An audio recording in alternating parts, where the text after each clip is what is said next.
आज 28 जानेवारी 2026 रोजीची अत्यंत वाईट बातमी म्हणजे महाराष्ट्राचे उपमुख्यमंत्री अजित पवार यांचे दुःखद निधन। ही बातमी महाराष्ट्राला सुन्न करणारी आहे। यांनी आपले कार्यकर्ते, नेते आणि त्यांच्या संपर्कातील सर्वांना किती प्रेमाने जपले आहे हे आपण आज समाज माध्यमांवर येणाऱ्या विविध व्हिडिओंद्वारे पाहत आहोत। आणि यावरून हे अधोरेखित होतं की आज महाराष्ट्राने एक असा नेता गमावला आहे ज्याच्या जाण्याने राजकारणातील निर्माण झालेली ही पोकळी कधीही भरून निघणारी नाही। सर्वप्रथम राजमुद्रा न्यूज लाईव्हच्या वतीने माननीय उपमुख्यमंत्री अजित पवार यांना भावपूर्ण श्रद्धांजली।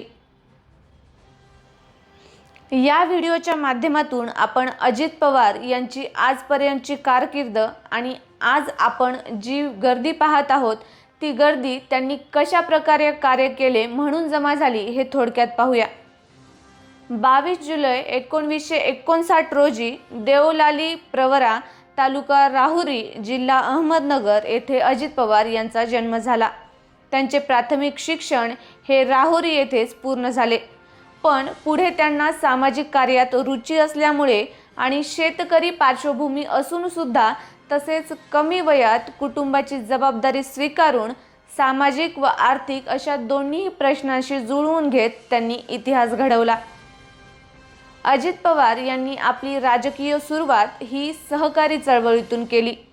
1982 मध्ये स्थानिक साखर कारखाना बोर्डावर ते निवडून आले आणि त्यांचे सहकार क्षेत्रात पदार्पण झाले। त्यानंतर 1991 मध्ये पुणे जिल्हा मध्य सहकारी बँकेचे ते अध्यक्षपद त्यांना मिळाले आणि या पदावर त्यांनी 1-2 नव्हे तब्बल 6 वेळा कार्यभार पाहिला। यामुळे त्यांच्या राजकीय वाटचालीला भरारी मिळाली। या सहकारी धोरणातील कामांमुळे त्यांनी ग्रामीण महाराष्ट्रातील मोठा जनाधार मिळवला। विशेषतः या काळात शेतकरी आणि ग्रामीण सहकारी क्षेत्रात त्यांनी योगदान दिले।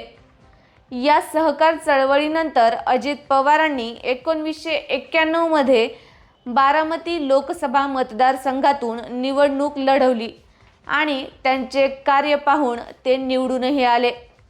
इथेच न थांबता त्यांनी 1991 मध्ये राजकीय क्षेत्रात अजून एक पाऊल पुढे टाकत ते बारामती विधानसभा मतदारसंघातून देखील निवडून आले आणि त्यानंतर सलग 6 वेळा अजित पवार यांनी बारामती विधानसभा मतदारसंघाचे खंबीर नेतृत्व केले आणि त्यांच्या या नेतृत्वाने अजित पवार आणि बारामती हे समीकरण सिद्ध झाले।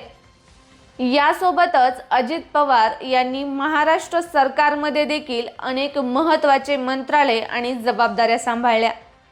त्यामध्ये जून 1991 ते नोव्हेंबर 1992 या काळात कृषी व वीज मंत्री, नोव्हेंबर 1992 ते फेब्रुवारी 1993 या काळात जलपुरवठा, वीज व नियोजन मंत्री, 1999 ते 2004 या काळात सिंचन आणि बागायती विभाग, 2004 मध्ये ग्रामीण विकास, जलपुरवठा व स्वच्छता विभाग आणि 2004 ते 2010 या काळात जलसंपदा व ऊर्जा विभाग यांचा समावेश होतो।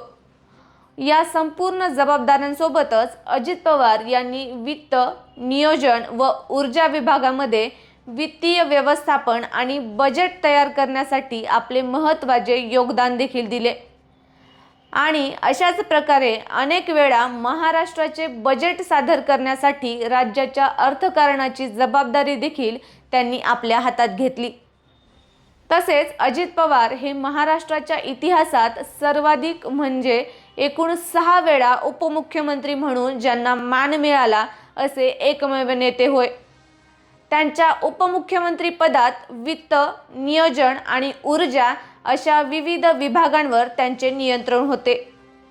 त्यानंतर 2023 मध्ये त्यांनी राष्ट्रवादी काँग्रेस पार्टीचा मोठा गट आपल्या बाजूने नेत व राज्यातील सत्ता संघर्षाचे महत्त्वाचे धागे हातात घेत या महाराष्ट्रातील सत्तांतराचा मोठा बदल घडवून आणला।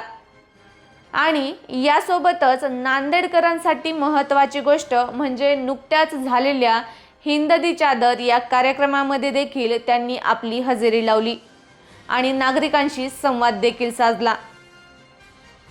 आज 28 जानेवारी 2026 रोजी बारामती जवळील विमान अपघातात एका परखड, निर्भीड आणि स्पष्ट वक्त्या नेतृत्वाचा मृत्यू झाला।